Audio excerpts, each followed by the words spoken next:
जेठ माह में सुने तुलसी माता की खूब सुंदर व्रत कथा। जो लोग माँ तुलसी के श्रद्धा भक्ति से उनकी कथा सुनते हैं उन पर माँ तुलसी बहुत प्रसन्न होती है, उनकी सारे मनोकामना को पूर्ण कर देती है। उनकी घर में कोई भूत पिशाच को वास नहीं होने देती है, रोग विरोग कुछ घर में नहीं आने देती है। तो दोस्तों, माँ तुलसी के कथा सुने तो पूरा सुने, अधूरा मत सुने, ताकि माँ तुलसी का अपमान हो। आप लोग तो जानते हैं कि माँ तुलसी आंगन की कितना रक्षा करती है, घर के अंदर भूत पिशाच को नहीं आने देती है, वो दूर फेंक देती है। इसलिए माँ तुलसी का कथा श्रद्धा भक्ति से सुने। एक तुलसी माता की खूब सुंदर कथा सुने। कथा बहुत पुरानी है। किसी गांव में एक पति पत्नी रहा करते थे, लेकिन दोनों बहुत गरीब थे। पति का नाम रंगू था, पत्नी के नाम सुगना। दोनों पति पत्नी मिलकर अपना खेत में सब्जी का बीज तो गाड़ देते, गाछ भी निकल जाता, लेकिन उस गाछ में ना कद्दू पकड़ता, ना लौकी पकड़ता, ना भिंडी पकड़ता, ना बैगन पकड़ता, कुछ नहीं पकड़ते।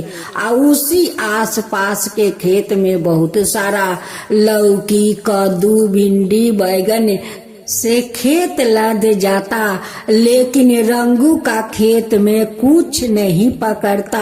रंगू बहुत दुखित हो जाता। रंगू बहुत गरीब था। और सुगना माँ तुलसी का बहुत बड़ा भक्त थी। वो माँ तुलसी का श्रद्धा भक्ति से वो पूजा पाठ किया करती।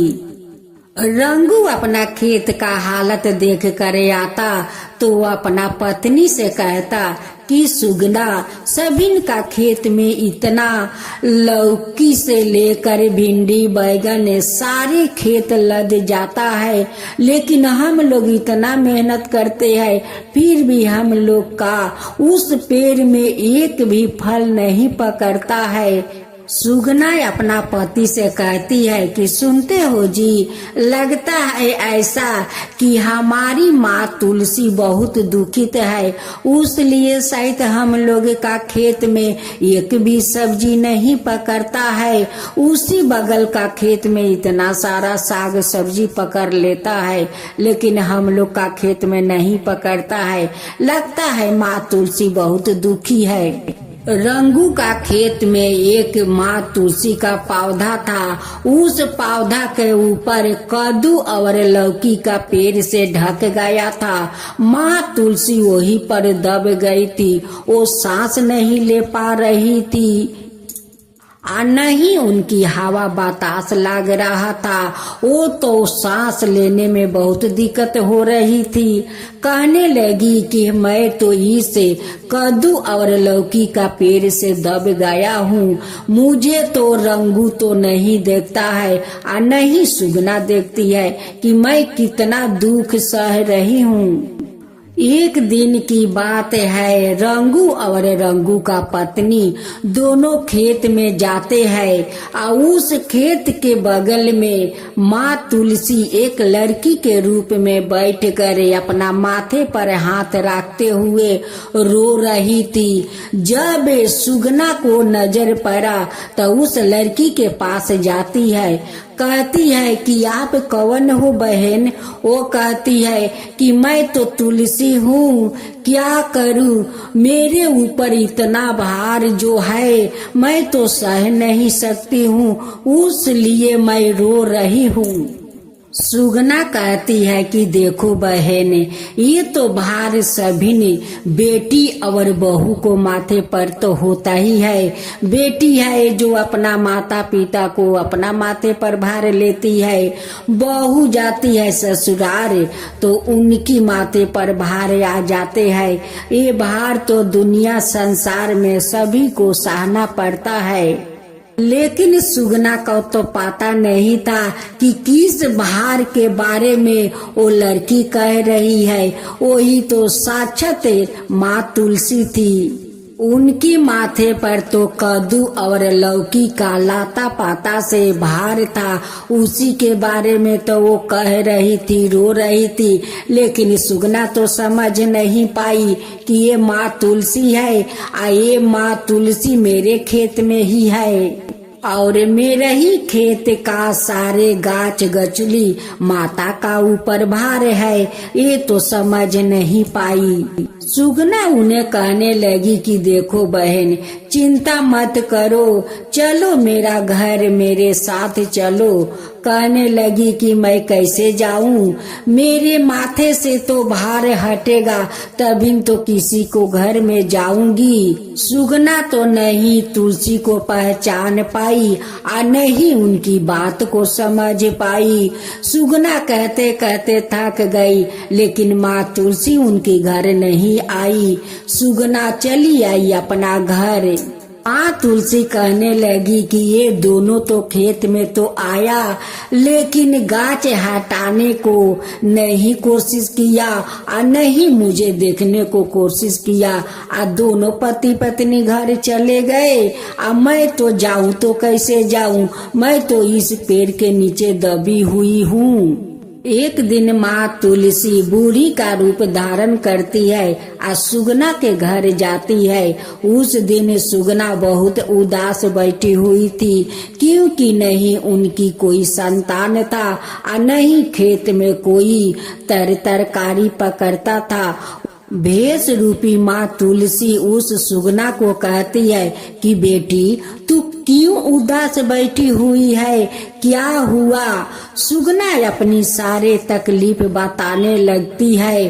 कहती है कि मैं क्या करूं माता, 5 बरस तो शादी का हो चुका है, आज तक मेरा कोई संतान नहीं हुआ है और नहीं मेरा खेत में कोई आबादी होता है। बीज तो डालती हूँ, लेकिन उस गाछ में कोई तरकारी नहीं पकड़ता है, इसलिए मैं बहुत दुखित हूँ। उसी आसपास में सबिन का खेत में कद्दू, लौकी, भिंडी से खेत भर जाता है, लेकिन मेरे खेत में गाछ होकर रह जाता है, लेकिन उस गाछ में नहीं लौकी पकड़ता है, नहीं कद्दू पकड़ता है, नहीं भिंडी पकड़ता है, कुछ भी तो नहीं होता है माता, मैं क्या करूं? इसलिए तो मैं इतना दुखी हूँ। भेष रूपी माँ तुलसी कहती है कि बेटी, तू उदास मत हो, तू तो लगती है कि तुलसी भक्त है। सुगना कहती है कि माँ आप ठीक कह रही हो, मैं तो तुलसी माता को श्रद्धा भक्ति से पूजा करती हूँ, लेकिन माँ तुलसी हम लोग का कब तक परीक्षा लेगी पता नहीं है माँ। भेष रूपी तुलसी कहती है कि बेटी, तू चिंता मत कर, माँ को घर में लाने को चेष्टा कर, कोशिश कर, कह कर वहाँ से चली जाती है। इसका बाद और कोई बात नहीं कहती है। इस बात को सुनकर सुगना का मन में तो कुछ चिंता ढुक गया कि बूढ़ी माँ मुझे ऐसी बात क्यों कही कि तू माँ को लाने को चेष्टा कर, कोशिश कर, और इसका बाद तो कोई बात नहीं कही और वो चली गई मेरी घर से। उस दिन सुगना बहुत उदास रह गई, नहीं हंसती है, नहीं बोलती है। जब उनकी पति शाम को आए तो देख कर कहने लगे कि सुगना, आज तुम इतना उदास क्यों हो, क्या हुआ? तब सुगना उस बूढ़ी माता के बारे में कहने लगी कि एक बूढ़ी माता आई थी, वो कहती है कि तू माँ को लाने को चेष्टा कर, कोशिश कर। बताइए इस बात को मैं क्या समझूं? इसी बात को लेकर मैं सोच रही हूँ। इस बात को नहीं उनकी पत्नी समझ पाई और नहीं उनकी पति कोई समझ नहीं पाया। माँ तुलसी का तो ये इशारा था कि मैं तेरे खेत में लौकी और कद्दू से दबी हुई हूँ, तू जाकर खेत में देखे आ कोशिश कर मुझे लाने को। यही तो वो समझा कर चली गई। तुलसी सुगना का सपना में दर्शन देती है और गुस्से होकर बोलती है कि क्या रे, तेरा खेत में मैं इतना तकलीफ कर रही हूँ, मेरे ऊपर तेरा लौकी कद्दू का बोझ से दबा हूँ, आ तुझे दिख नहीं रहा है। तू खेत में गई, मुझसे मिली, मैं अपना तकलीफ बताया कि मैं कैसे जाऊँ तेरे घर, मेरे माथ पर जो इतना बोझ है, मैं कैसे किसी को घर में जाऊं, तू इस बात को नहीं समझी। सुगना सपने में चौंक कर उठती है, हाथ जोड़कर कहती है कि माता आप कौन हो? तुलसी कहती है कि मैं तो तुलसी हूँ, मैं तेरे खेत में तेरे लौकी और कद्दू के गाछ से दब गया हूँ। नहीं मुझे हवा बतास लगता है, नहीं मैं सांस ले पा रही हूँ। जब तक तू मुझे उस खेत में से नहीं लाएगी, तेरे खेत में कुछ नहीं होगा और नहीं तेरा संतान होगा। माँ तो बहुत गुस्सा हो गई थी। उस गुस्से में वो बोल रही थी, जिस समय वो सपना देख रही थी उस समय तो सुबह हो गया था। जब सुगना का आंख खुला, वो दौड़ी दौड़ी अपना पति को लेकर खेत में जाती है और कहती है कि मेरी माँ इस खेत में दबी है, वो बहुत तकलीफ में है, उनकी माथ पर बहुत भार बोझ है, वो बोझ सहन नहीं कर पा रही है। चलो हम लोग उस माँ को खोजते हैं। खोज कर माँ को ले आते हैं। वो माँ बोली थी सपने में कि तू लाने को घर में माँ को कोशिश करे। अब चलिए हम लोग माँ को खोज कर लाते हैं घर में। अब तो गंगू और सुगना दोनों खेत में जाकर सारे गाछ उठा उठा कर देखते हैं। देखते देखते देखता है कि एक कोने में जहाँ बहुत सारा गाछ था वहीं पर माँ तुलसी दबी हुई है। रंगू कहने लगा अपना पत्नी से कि सुगना देखो देखो, यहाँ पर माँ तुलसी का पौधा है, इसीलिए तो माँ तुम्हें सपना में गुस्सा हुई थी। सुगना आकर सारे कद्दू और लौकी का गाछ उखाड़ के फेंक देती है। वहाँ पर माथा टीक कर माँ तुलसी से माफी मांगती है कि माँ मुझे तो पता नहीं था कि आप इस खेत में है और इस गाछ से दबे हुए है। आप यही तो भार के बात बता रही थी, लेकिन मैं नहीं समझ पाई माँ। मैं तो मूर्ख हूँ, अज्ञानी हूँ, मैं नहीं समझा। आप घर भी जाकर बोली थी माँ कि माँ को लाने को कोशिश करो, फिर भी मैं नहीं समझा माँ। मैं मूर्ख हूँ, अज्ञानी हूँ, मुझे क्षमा करो माँ, क्षमा करो।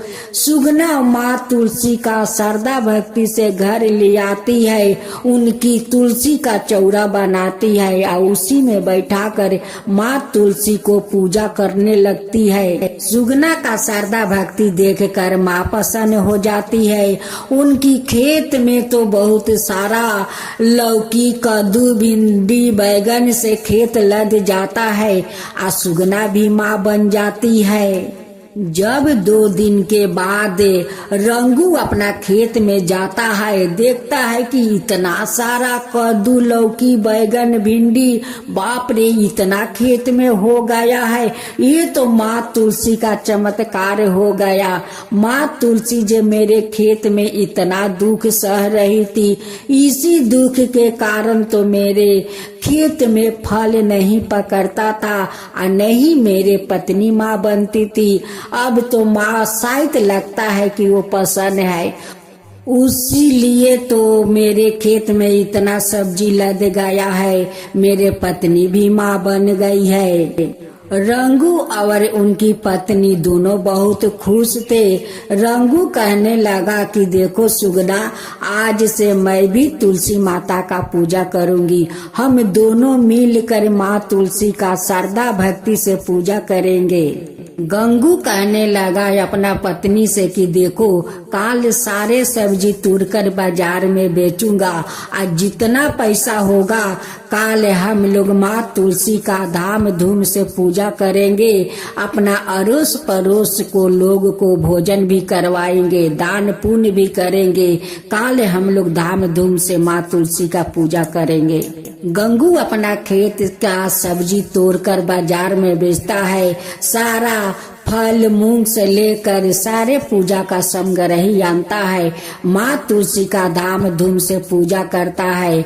अड़ोस पड़ोस के लोग को भोजन करवाता है। ब्राह्मण विष्णु को दान देता है कि आज माँ तुलसी हमारा घर में इतना सारा जो खुशियाँ दी है, ये खुशियाँ तो मैं बिटोर नहीं पा रहा हूँ। हे माँ तुलसी, आज जैसे हमारा घर में आप खुशियाँ भर दी है, वैसे ही सबका घर में खुशियाँ भर देना माँ। सबका ऊपर वैसे ही कृपा करना माँ। माँ तुलसी की जय हो, माँ तुलसी की जय हो। जय जय तुलसी माता, जय जय तुलसी माता, सब जग की सुखदाता वरदाता। जय जय तुलसी माता, जय जय तुलसी माता, सब योग के ऊपर, सब रोग के ऊपर रुझ से रक्षा करके भाव तराता। जय तुलसी माता, रुझ से रक्षा करके भाव तराता। जय तुलसी माता। बाहु पुत्री है सयामा, सुरबली है गारामा, विष्णु प्रिया जो तुम के सेवे सोनर तर जाता। जय जय जय तुलसी माता, जय जय जय तुलसी माता। हरि कैसी सदी राजते, त्रिभुवन से हो बनती थी, पति थी जनों की तारानी, तुम्हें हो भी खाता। जय जय तुलसी माता, जय जय तुलसी माता। लेकर जन्म बिजन में आई दिव्य भवन में, मानव लोगी तुम्हीं से सुख संपत्ति पाता। मानव लोगी तुम्हीं से सुख संपत्ति पाता। जय जय तुलसी माता, जय जय तुलसी माता।